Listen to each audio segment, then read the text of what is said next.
As we mature, we come to realize that not everything we read is true. Not everything we hear is true. And also, not everything that we think is actually true or helpful to us.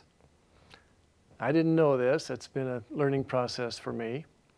And I remember as a boy going through the checkout line at the grocery store and seeing these tabloids and wondering, you know, it's printed, it must be true. It doesn't seem like it's true, but it must be.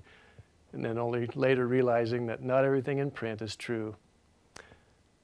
Let me illustrate that with a couple of items. The first is a piece of mail. I'm going to hold it up quickly and see if you can tell me if this is junk mail or not. I had it up there just a few seconds, but I bet you could tell it was junk mail. What are some of the characteristics of a piece of junk mail? It's usually a little bit bigger than normal, bold, has some pretty elaborate claims. Usually it's has some kind of priority mailing associated with it.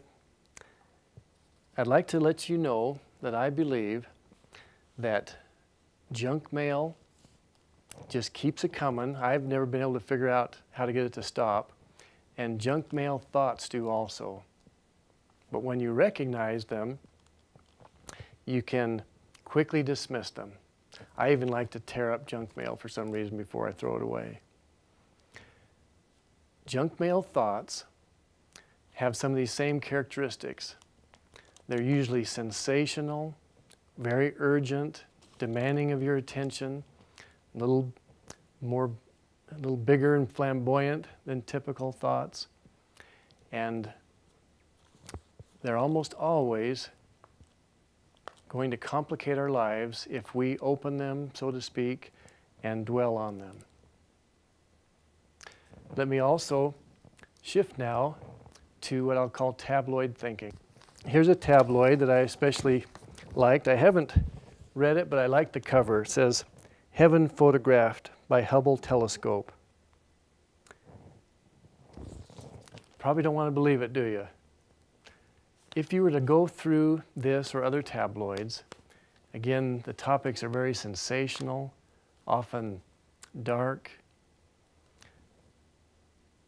wild claims of products that could quickly improve your life or quickly help you to know your future and so forth.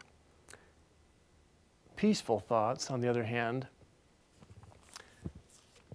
are gently inviting, they're calming, they help us to find greater satisfaction in progressively simpler things in life. Addictions and other things follow the same line where greater and greater levels of intensity and sensationalism are needed in order to feel at least some semblance of health. So it's my encouragement to you to avoid junk mail thoughts and tabloid thinking.